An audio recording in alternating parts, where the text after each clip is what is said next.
ایک سعودی عرب میں ایک عربی اپنے 2 بچوں کے ساتھ جا رہا تھا، پیچھے سے گاڑی آئی، بچے کی انگلی چھوٹ گئی نا، ہاتھ چھوٹ گیا، وہ کہیں روڈ پہ آ گیا بیچارہ بچہ، گاڑی نے اٹھا کے مارا اس کو، وہ درخت پہ جا کے چپکا ہے بچہ، اس کے سامنے بچے نے دم توڑا ہے۔ عربوں میں جہاں کچھ خامیاں ہیں وہاں کچھ بہت ساری خوبیاں بھی ہیں۔ وہ شخص جو اس کے ساتھ تھا نا، عربی کہہ رہے، میں نے اس عربی کا حوصلہ دیکھا، اس عربی نے کہا ما قدر اللہ، جو مقدر تھا وہ، کیونکہ اس میں نہ بچہ تو بیچارہ بچہ ہے، نہ باپ کی غلطی، باپ تھوڑی وہ کرتا۔ تو وہ گاڑی والا اٹھ کے آیا، اس نے کہا میں دیت دینے کے لیے تیار ہوں۔ اس نے کہا یار تمہاری کوئی غلطی نہیں ہے، اس کی غلطی بھی نہیں تھی گاڑی والے کی نا، وہ روڈ پہ بچہ خود ہی آ گیا۔ تو مسلمان کے لیے عقیدہ تقدیر کی بیس پہ بڑے بڑے غموں کو پی جانا آسان ہے، کبھی مسلمان خودکشی کی طرف نہیں جا۔ کہتا ہے یار جو مقدر میں تھا، جب میں نے دوسری کی نا پٹا تو میں نے کہا ما قدر اللہ، ہاتھوں سے نہیں پیٹا کسی نے، جو زبان سے کوٹا گیا مجھے۔ تو میں بھی یہی سوچ کے صبر کیا، بھائی مقدر میں تھی، اب مجھے سمجھ میں آ رہا تھا خوش ہونے کا موقع ہے، غم کا موقع ہے، صبر والی آیتیں میں دیکھوں جا کے، یہ شکر والی بہت اب تک اس طرح کی کنفیوژن چل رہی ہے۔ خیر اب تو اللہ کا شکر ہے، شکر والی آیتیں زیادہ آ گئی ہے دماغ میں۔ تو ما قدر اللہ یہ لفظ اور یہ جملہ یاد کر لیں، ایک یہ، دوسرا جب بھی کوئی پریشانی ہو، انا للہ و انا الیہ راجعون، ہم اللہ کے غلام ہیں بھائی، ہمیں بنایا گیا ہے، ہم بنے نہیں ہیں، ہماری نہیں چلے گی، چلے گی کس کی؟ اس کی، ہم اللہ کے غلام۔ وَإِنَّا إِلَيْهِ رَاجِعُونَ، جانا کس کی طرف ہے؟ کیا مطلب؟ اس غم پہ صبر کریں گے اجر مل جائے گا۔ نبی نے فرمایا جس عورت کا 1 بچہ مر گیا، 2 بچے مر گئے، اس نے صبر کیا تو اللہ میں اس کے لیے جنت کی ضمانت لیتا ہوں۔ صبر، کیونکہ عورت کے لیے اس سے بڑا غم کوئی نہیں ہوتا۔ بھائی مسلمان نہیں خودکشی کی طرف جاتا، مسلمان کہتے ہیں یہ تو کس نے کی؟ یعقوب علیہ السلام سے زیادہ غم کسی کے پاس ہو سکتا ہے؟ اتنا محبوب بچہ گم ہو گیا بچپن میں، ساری زندگی اس کی یاد میں روتے رہے ہیں، زبان سے ناشکری کا ایک لفظ نہیں نکل رہا، ایک لفظ نہیں نکل رہا، دعائیں مانگتے رہے ساری زندگی، اور دعاؤں کا صلہ کیا ملا؟ دوسرا بچہ بھی گم گیا۔ لیکن کیا بھائی کون کر رہا ہے؟ یہ اللہ کر رہا ہے بھائی، اللہ کی ہم پہ چلے گی۔ ایک جملہ بھی ہم کہتے لو دعائیں مانگ رہے ہیں، اور اللہ نے بجائے پہلا بچہ لوٹانے کے دوسرا بھی اٹھا لیا۔ یہ کیا ہے؟ مذہب چھوڑ دیتے ہیں لوگ، اسلام چھوڑ دیتے ہیں، اللہ کو برا بھلا کہنا شروع کر دیتے ہیں۔ بھائی وہ دعائیں، وہ کوئی روحانی عامل کے پاس نہیں کہ میرا ذائچہ نکال کے بچہ نکالو، کہاں ہے؟ کو پتا تو روحانی عاملوں کے پاس کچھ بھی نہیں ہوتا۔ کس سے دعا مانگی ہے؟ اللہ سے۔ بھائی صبر، فصبر جمیل، صبر جمیل اس صبر کو کہتے ہیں، ایسا صبر جس میں شکایت ذرا بھی نہ ہو، رو رہے ہیں، آنکھوں کی بینائی تک چلی گئی، زبان سے وہ نکلے گا جس پہ اللہ راضی ہوگا۔ جو غیر اختیاری غم ہوتا ہے وہ تو اختیار میں نہیں ہوتا نا، وہ تو محبت کی وجہ سے، وہ تو دینداروں کو بھی ہوتا ہے، وہ تو نیچرل ہے، وہ تو ہونا بھی چاہیے، نہ ہونا اس کی علامت ہے آپ کو محبت ہی نہیں تھی۔ تو زبان سے نہیں، کوئی خودکشی نہیں، کوئی ڈپریشن کے ڈاکٹر کے پاس نہیں گئے، نفسیاتی ڈاکٹر کے پاس۔ بھائی ان ڈاکٹروں کے پاس حل نہیں ہے ڈپریشن کا حل اللہ رسول کے پاس ہے۔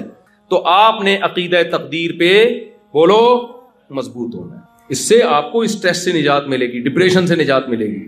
ہاں اپنی حماقتوں کی وجہ سے جو مصیبتیں آ رہی ہیں اس میں تقدیر کا عقیدہ سوچنے کی اجازت نہیں ہے، اس میں توبہ استغفار۔ آپ نے کوئی الٹے کام کرنا شروع، سست پڑے ہوئے ہیں، کاروبار نہیں ہے کیونکہ ہل نہیں رہے، نہ پڑھ رہے ہیں، اور جب فاقے پڑھنا شروع ہوئے تانے، یار اللہ نے میرے مقدر میں روزی نہیں لکھی ہوئی، بھائی تو آپ اپنا پورا کام کرو، پھر تقدیر کا عقیدہ ہے۔ آپ ہی پوستیوں کی طرح پڑے ہوئے ہو تو پھر نہیں ہوتا یہ۔ چوتھا کام، اللہ نے جو سب سے زیادہ جس کو ویلیو دی ہے، جو اللہ کو مانتا ہے، قرآن میں جگہ جگہ عقیدہ توحید اور رسالت اور آخرت کے عقیدے اور تقدیر کے عقیدے کے بعد اللہ نے جس چیز کو سب سے زیادہ فوکس کیا ہے، نماز۔ یقیمون الصلاۃ، اللہ کہتے ہیں جو ہم پر ایمان رکھتے ہیں وہ نماز پڑھتے نہیں ہیں، قائم کرتے ہیں۔ پڑھنے اور قائم کرنے میں فرق ہے، ٹرخانے والی نماز پڑھی جاتی ہے، اور جو باقاعدہ جماعت کے ساتھ مسجد میں حاضری خشوع و خضوع کے ساتھ ہوتی ہے اس کو اقامت صلاۃ کہتے ہیں۔ جگہ جگہ قرآن اقامت صلاۃ کا حکم دیتا ہے، نماز پڑھنے کا حکم نہیں دیتا۔ بھائی اگر آپ مانتے ہو کہ اللہ نے ہمیں بنایا اور یہ نعمتیں اللہ نے ہمیں دی ہیں تو آپ کو 5 ٹائم مردوں کو مسجد میں حاضری دینی پڑے گی۔ آج سے عزم کرو، زمین آسمان ادھر سے ادھر ہو جائے، نماز ضائع نہیں۔ اللہ نے سفر میں آدھی کر دی ہے، قضا کرنے کی اجازت نہیں دی ہے۔ جہاز میں جب بیٹھو سفر میں، بھائی نماز کی ٹائم وضو کر کے بیٹھو، جہاز میں کھڑے ہو کے نماز پڑھنا فرض ہے، ممکن نہ ہو تو بیٹھ کے پڑھ لو احتیاطاً اس کو، کیونکہ فرض نماز کھڑے ہو کے ہوتی ہے، بیٹھ کے نہیں ہوتی فرض نماز۔ تو اب پڑھنے نہیں دیتے جہاز میں تو مجبوری ہے، قضا ہو رہی ہے تو پھر بیٹھ کے پڑھ لو، بہتر یہ ہے کہ اس کو پھر بعد میں لوٹا لو اس کو، لیکن قضا نہیں ہونے دینا کسی قیمت پہ۔ سمجھ میں آ رہی ہے بات؟ بعض علماء کہتے ہیں بہتر نہیں ہے، واجب ہے، اس کو لوٹانا پڑے گا آپ کو۔ خیر ابھی میں اس فقہی مسئلے کی بحث میں نہیں جاتا۔ تو کسی کی اگر نماز چھوڑنے کی اسلام میں کوئی گنجائش ہوتی تو میدان جنگ میں جب دشمن سے مقابلہ ہو رہا ہے، سفر بھی ہے، جنگ بھی ہے، وہاں اللہ کہتے معاف ہے نا، اللہ نے کہا نہیں۔ وَإِذَا كُنْتَ فِيهِمْ فَأَقَمْتَ لَهُمُ الصَّلَاةَ، اے نبی جب آپ ان میں موجود ہوں اور نماز کا ٹائم ہو جائے تو اس طرح سے نماز پڑھو، پورا طریقہ اللہ نے بتایا۔ پھر اللہ نے کہا اگر اتنا خوف ہے کہ گھوڑے سے اتر کے تم نے نیت باندھی تو تمہیں خوف ہے دشمن قتل کر دے گا، مجبوری میں پھر گھوڑے پہ بیٹھ کے نماز پڑھ لو، رخ قبلے کی طرف ہو۔ اللہ نے کہا اگر قبلے کی طرف رخ کر کے بھی خطرہ ہے کہ دشمن مار دے گا تو جہاں بھی رخ ہے، اینما تولوا فثم وجہ اللہ، جہاں رخ کرو گے وہاں اللہ ہے، تو تم وہیں جہاں بھی رخ ہو وہیں منہ کر کے نماز پڑھ لو۔ اے اللہ تو ہمیں اتنی ٹینشن کیوں دے رہا ہے؟ سوال پیدا ہوتا ہے، جنگ کے بعد پڑھ لیں گے آرام سے۔ اللہ نے اگلی آیت میں فرمایا ان الصلاۃ کانت علی المؤمنین کتابا موقوتا۔ دیکھو اصل بات یہ اب میدان جنگ میں نماز کا حکم اس لیے دے رہے ہیں کہ صرف مسلمانوں پہ صرف نماز فرض نہیں ہے، مقررہ اوقات پہ فرض ہے، ٹائم چلا گیا تو نماز چلی گئی۔ لوگ آخر میں شام کو آ کے ساری نمازیں پڑھ رہے ہوتے ہیں، ایسا نہیں ہوتا بھائی، ہر نماز کا اپنا ایک بولو ٹائم، تو آپ اس ٹائم کی پابندی کرو۔ خواتین گھر میں نماز کا اہتمام کریں، جمعے میں الحمدللہ یہاں خواتین آتی ہیں نماز پڑھنے، جمعے میں مسجد میں آئیں تاکہ مسجد سے ان کا رشتہ بولو نا مضبوط رہے۔ یہاں اگر خواتین مسجدوں میں نہیں آئیں تو ان کا رشتہ مسجد سے ٹوٹ جائے گا۔ اور عورت گھر میں بچوں کی تربیت کرتی ہے، آج کل تربیت اباؤں کے کنٹرول میں بہت کم ہے، ماؤں کا کنٹرول زیادہ ہے۔ ماں پردے دار ہوگی بچی پردہ کرے گی، ماں پردہ نہیں کرے گی بچیاں پردہ نہیں، وہ باپ کو بیوقوف سمجھنا شروع کر دیتی ہیں۔ تو خواتین کو اگر مسجد سے نہیں جوڑیں گے تو بڑا مسئلہ خراب ہو جائے گا۔ آگے جلدی ہے دو چار جلدی پھر پکڑائی میں پتہ نہیں دوبارہ کب آئیں آپ لوگ۔ اور نماز قائم کرنا، چوتھی چیز اللہ نے چوتھے نمبر پہ جو سب سے زیادہ ویلیو دی ہے نا وہ زکوٰۃ اور صدقات و خیرات۔ مسلمان کنجوس بولو نہیں ہوتا، کسی کا حق نہیں دباتا، ایک درہم کسی کا لے کے مرتا نہیں ہے۔ نبی جس نے پیسہ کسی کا لیا ہو نا اس کے نماز جنازہ نہیں پڑھاتے تھے، جس کا کسی پہ قرضہ ہونا سوچو یار کیا سزا ہے یہ کہ پیغمبر نماز پڑھانے سے انکار کر، جب تک کوئی ذمہ داری نہیں لیتا کہ اس کا قرضہ میں ادا کروں گا۔ آپ نے فرمایا شہید کا ہر گناہ معاف ہوتا ہے، قرضہ معاف بولو نہیں۔ کتنا بڑا جرم ہے یار۔ اور ان ملکوں میں آپ کو یہاں کے جو انگریز ہیں گورے ہیں ان سے زیادہ مالی معاملات میں ایک نمبری دکھانی ہے، کیونکہ یہ لوگ ایک نمبر بنتے ہیں گورنمنٹ کے لا کی وجہ سے۔ یہ ٹیکس ٹائم پہ ادا کرتے ہیں کیونکہ حکومت کا لا ہے۔ آپ جو ٹیکس ٹائم پہ ادا کرو گے صرف حکومت کا لا نہیں ہے بلکہ آپ کا ایگریمنٹ ہے گورنمنٹ سے، اور قرآن کہتا ہے جو ہم پر ایمان لاتے ہیں وہ معاہدوں اور ایگریمنٹ کو توڑتے نہیں ہیں۔ لِكُلِّ غَادِرٍ لِوَاءٌ يَوْمَ الْقِيَامَةِ، فرمایا جو معاہدہ کر کے توڑے گا قیامت میں ایک جھنڈا اس کے ہاتھ میں ہوگا، اس کو پکڑایا جائے گا تاکہ ساری دنیا کو پتا چلے یہ معاہدہ توڑنے والا آدمی ہے۔ حساب و کتاب سے پہلے نا ایک علامت لگا دی جائے گی، یہ جھنڈا پکڑ، یہ سارے غداروں کے ہاتھ میں جھنڈا ہے جو معاہدہ کر کے توڑتے تھے۔ اگر معاہدہ توڑنے کی کوئی گنجائش ہوتی، لوگ یہاں آتے ہیں معاہدے توڑ رہے ہوتے ہیں۔ دیکھو نبی صلی اللہ علیہ وسلم کے غیر مسلم سے معاہدہ ہوا مشرکین مکہ سے کہ یہاں سے کوئی کافر ہو کے وہاں جائے گا تم واپس نہیں کرو گے، وہاں سے کوئی مسلمان ہو کے ادھر آئے گا ہم فوراً واپس کر دیں گے۔ یہ معاہدہ مسلمانوں کے فیور میں نہیں تھا لیکن ہو گیا نا معاہدہ۔ ادھر سے حضرت ابو جندل اسلام قبول کر کے ادھر آئے، ہاتھوں میں بیڑیاں آئیں کیونکہ ان پہ ظلم ہو رہا تھا، بھاگ کے آئے تھے، فرار ہو کے آئے۔ مشرکین نے کہا آپ کا ایگریمنٹ ہوا ہے وہاں سے جو آئے گا آپ واپس کریں گے۔ ابو جندل نے عرض کیا یا رسول اللہ مجھے ان کافروں کے حوالے کر رہے ہیں تو مجھے مار دیں گے۔ آپ خاموش ہیں اور پکڑ کے ان کے حوالے کیوں؟ معاہدہ، مسلمان معاہدوں والذین ہم لاماناتہم وعہدہم راعون، اللہ کہتے ہیں جو ہم پر ایمان رکھتے ہیں وہ امانت میں خیانت نہیں کرتے اور وہ معاہدوں میں خلاف ورزی نہیں کرتے۔ 1 کھرب روپے بھی کوئی آپ کے پاس رکھوا دے اس کو اطمینان ہونا چاہیے کہ 1 روپیہ بھی اس سے نہیں نکالے گا۔ یہ اس کو کہتے ہیں 1 نمبر۔ سمجھتے ہو کہ نہیں سمجھتے؟ دیکھو ہمارے نبی صلی اللہ علیہ وسلم نے جب پہلی مرتبہ نبوت کا دعویٰ کیا تو آپ کے پاس 2 عمل تھے، ایک آپ کا کیریکٹر کہ آپ نے کبھی جھوٹ نہیں بولا، آپ نے کبھی امانت میں خیانت نہیں کی اور آپ نے کبھی کسی سے کیا ہوا ایگریمنٹ نہیں توڑا۔ یہ 3 عمل آپ کے پاس تھے، اور ایک عمل تھا آپ کی غار حرا کی عبادت۔ یہ بھی تھا کہ نہیں تھا؟ مشرکین کے پاس جب آپ نے نبوت کا اعلان کیا تو غار حرا کی عبادت کو پیش نہیں کیا۔ آپ نے فرمایا بتاؤ کیا تم نے مجھ سے کبھی جھوٹ سنا؟ انہوں نے کہا نہیں۔ یعنی آپ نے یہ ثابت کیا کہ میں صادق بھی ہوں اور امین بھی۔ اسی کو کیریکٹر کہتے ہیں نا یار، کیریکٹر لیس آدمی نہیں ہے، قابل اعتماد ہے، یعنی جھوٹ نہیں بولے گا اور 2 نمبری نہیں کرے گا. تو نبی نے اپنے کیریکٹر کو پیش کیا ہے. آپ جب یہاں غیر مسلم کے سامنے اسلام رکھو گے، وہ آپ کے رمضان کو، آپ کے روزوں کو، آپ کی نماز، آپ کے حج عمرے کو نہیں دیکھے گا، وہ آپ کے کیریکٹر کو دیکھے گا کہ مالی لین دین میں کیسا ہے، لالچی تو نہیں ہے، ٹوپیاں کرانا تو نہیں جانتا، جھوٹ تو نہیں بولتا، معاہدوں کی خلاف ورزی تو نہیں کرتا.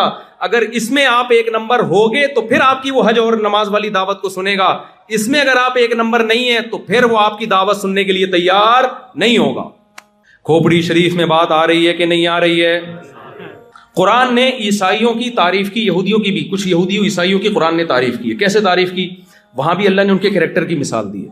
فرمایا وَمِنْ أَهْلِ الْكِتَابِ مَنْ إِنْ تَأْمَنْهُ بِقِنْطَارٍ يُؤَدِّهِ إِلَيْكَ وَمِنْهُمْ مَنْ إِنْ تَأْمَنْهُ بِدِينَارٍ لَا يُؤَدِّي إِلَيْكَ. اہل کتاب میں یہودیوں اور عیسائیوں میں کچھ ایسے لوگ ہیں کہ تم ان کو ایک دینار، ایک ڈالر بھی دے دو گے نا آج کی زبان میں، اعتماد کر کے، وہ واپس نہیں کریں گے جب تک سر پہ کھڑے نہیں رہو گے.